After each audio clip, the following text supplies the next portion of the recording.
This is Christ in the Streets, and we're back with Steven and Ashley. How have you guys been? Been doing pretty good, pretty good. Been just doing the thing, trying to survive. Trying their best to survive. Is that a task out here, trying to survive? Oh man, the heat makes it so much harder. Yeah, this heat is horrible, not to mention, everywhere we go now, we got police on us and people telling us they don't want us there and this and that. And this. Yeah, I went to jail the other day because we were sitting over on the side of that army building over by Mallview and the PetSmart. I've heard that. I interviewed someone else and they actually went to jail there too. Yeah. Do you guys want to talk more, get more into I was asking the viewers might want to know what got you started, Steven. Let's ask you first. What got you started on the opiates? And I'm gonna be honest with you, man. I was about 22 years old, and at the time I was only doing crystal. And I met somebody in the apartment complex that I was living in. He had a little bit of heroin, and I tried it, and boom, that's what kicked the whole thing off. It was a wrap after that. It was the first use? Yes, it was. What about you, Ashley? You mentioned it. It was the pills, wasn't it? Yeah, the blue pills. During COVID? I actually got clean prior to this addiction stage in my life. When I was like 22, 23, I got really hardcore into pills. I was doing a lot of pills, just like street bought pills. Started with Vicodin, moved up to Norcos, kind of moved up to Oxycontin. And then I went to someone and I told them, oh man, the withdrawals are so stinking bad. And they were like, yeah, well, crystal helps with withdrawals. And I was like, all right. So I started on crystal. That's a lie. I'm sorry, what? No, that was a lie. Crystal does not help at all. It makes it worse. Yeah, well, actually, you got two instead of one now. Yeah, and so I ended up just kind of running into trouble, not really caring. Ended up looking at 8 to 10 years in prison for a carjacking charge. Just got in the car with the wrong person, My parents were like, hey, you're going to get clean or you're just not going to be a part of our lives. And I was like, all right. And so I ended up going through a program called Teen Challenge. I don't know if you've heard of it, but it's a year-long program. I've heard of it. Yeah, and I've stuck with them for 3 years. Ended up becoming staff, moved through a couple different centers. And then, I got married, moved out here to Bakersfield, and I stayed clean for 7 years. I was working in property management, real estate, really good job, really hot commodity in the real estate world. And then I had a toothache. And because I have, stuff on my medical record that says I was an addict in the past, they wouldn't give me any pain relief. They were like, hey, here's some ibuprofen. And I was like, yeah, I'm dying with my face hurting over here. Right. And so I ended up running into just someone who was, I think someone who was selling it. And I was just like, hey, can I get one? And he was like, come on, Ashley, what? And I was like, all right, well, let me get $50 worth, And that was a wrap. It was $50 worth is enough to get you to the point where when you don't have it, you don't feel good. Right. Well, and so it started off with the blue pills until finally the blue pills just got really hard to get. And I had heard that the blue pills had fentanyl in them. And so I ended up, does anyone have any fentanyl?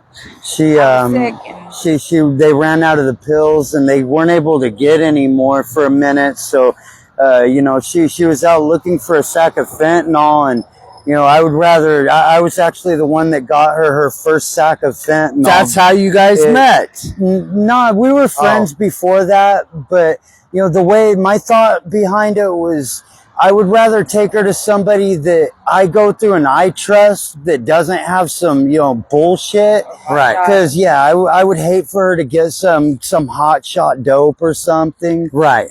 So that was where that came into play. Yeah. I remember at the time, too, he was like, how are you going to do it? And I was like, what? At the time, I was snorting the blue pills. So I was like, I'm going to snort it. And he was like, this stuff is really strong. I don't think you should do that. And so he showed me the best way to go about it, and I ended up switching my addiction from being to the blue pill to fentanyl. So you guys mentioned the heat. It's really hot out here. We're actually in Bakersfield, California. It's even harder with our dogs. And that's a big problem with the whole what we mentioned earlier about how the people don't want us around. The cops keep running us off. Everywhere we find with a little bit of shade that we can sit down for a few minutes and, feed our dogs and give them some water. before they're even done, we already got people coming out. You know, you need to get the fuck out of here. We don't want you here. It's a pain in the ass, man. I've heard that from several people now that hear that they are hassling the homeless really, really hard right now. Yeah. I don't know if you've noticed around this area, they have put up a couple of those little, they're like trailer camera things. Yes. Like they have in some of the parking lots of the stores. Yes. They put a couple of those around now. And in the middle of the night, they play this stupid music, loud as hell, all night long. Ballet music. And you even walk through the area, there's this like AI voice. Terrible. You need to get out of this area. There's no loitering. That is terrible. It's like, even like one day I walked through and it's like, hey, you with the black jacket and striped shorts. And I was like, what? What's your opinion on what they're doing? Are they just trying to harass you into? Well, I feel like those machines they put out, it's just an AI, because I mean it's the same guy's voice 24/7. I mean, how can the same guy work 24/7? You know, it's the same voice all the time, and that's what I feel. I feel like it's just an AI telling people to get out of here. It's not really a real person. It's just like a setup to get out of here so people will leave. Do you think that so it's been mentioned that the police are harassing the homeless and addicted out here a lot more as of recently. What do you think their goal is with that? I feel like they're just trying to get everybody off of the streets. Are they everybody offering, like us? Anyway. Are they offering anything, or are they just taking you to jail and releasing you? Flood comes through every so often, and they ask us if we need services. And when we say, yeah, hell yeah, we need a bed, we need a shelter, you know, all of a sudden it's like there's no beds in the shelter. Sorry. No kennels in the shelter. Sorry. Talk to you tomorrow. Right. So I've noticed the numbers, and the numbers are large here, really large. I mean, in the thousands. And how many shelters do you think they have here? There's 3 shelters in town. 4 shelters in town. There's the Brundage Lane Navigation Center. There's the M Street Navigation Center. There's the Bethany's Center down on what is that street it's on? It's down by Baker, down in Old Town Kern. Yeah. And then there's the Mission at Kern County. I recently read something on the Mission that they're trying to do something, some kind of plan to assist and help the homeless. But from what I gathered, it was just meals mostly. Just more meals. What it is with the Mission is the Mission is men's only.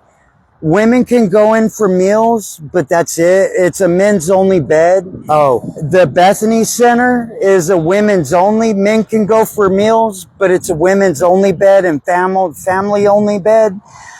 The only place that we could actually go into as a couple with our dogs is the M Street Navigation Center and the Brundage Lane Navigation Center. The M Street Navigation Center is almost no different than being out here, because they set you up with a tent and you're outside in a parking lot with a little grass square and a tent.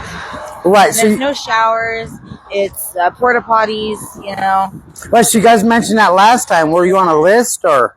Oh man, we've been on the list for months. Finally, they came out a week and a half ago, and they were like, "All right, well, we have beds," and we were like, "Awesome!" And they were like, "But we don't have kennels." So, oh yeah, I think that's when I talked to you. You said you were waiting on a bed for a kennel. Yeah. Well, hopefully these documentaries and this awareness that we're bringing to things, the general public sees it, and maybe some of the viewers can do some research and comment on things, even nationwide. They can help with this crisis, because it is a nationwide crisis. It's not just here in California. It's just not here in Bakersfield. It's nationwide, this crisis. And once you get out here, it's just I've been out here, like I said last time, I've been out here for around 8 to 10 years. And man, it's just you get out here and you feel so stuck once you're out here. Like with the shelter deal, you know, not having any beds, not having beds with kennels. You know, like, what am I supposed to do? I can't go to work and be homeless. What, am I supposed to get up in the morning, get ready for work, and be worried about my girlfriend taking care of all of our stuff because Caltrans is about to take everything from us? Do they have any? I was like the other day when he got arrested, I was like walking down the street and I had his recyclables, and I had our dog's blankets, and I was like one stroller in the front with the recyclables. That sounds rough. And I've got 2 leashes where one's pulling on me this way and one's.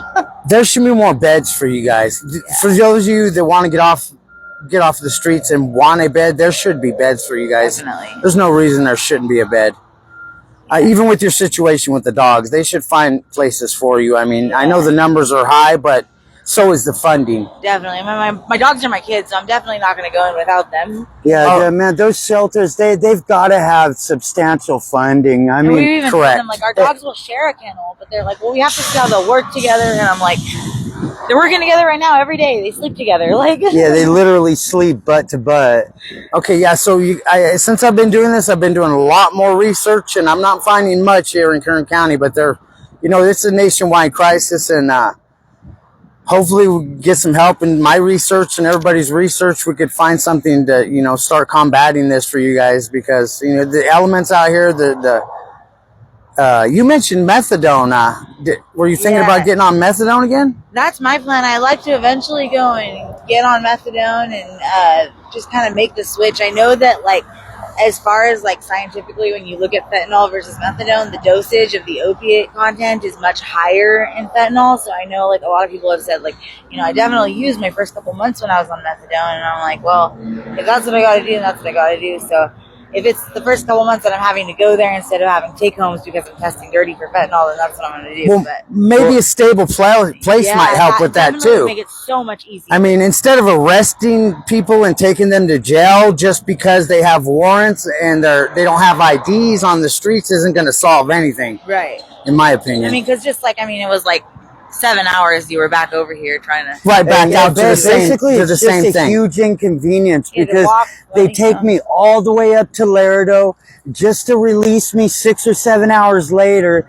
Okay, now I have to walk all the way back up here to the east side from downtown Bakersfield. Right, and it's just, it's a huge inconvenience. Right, and then I've heard the people that don't have a partner, they have their things on the street. If they take them to jail, it's all gone to nothing. There was one point that they took us both to jail, and it was during the winter time, and we got out, and I was wearing like a jean jacket, leggings. They took all our jackets, all our blankets. Nights until we had blankets, like.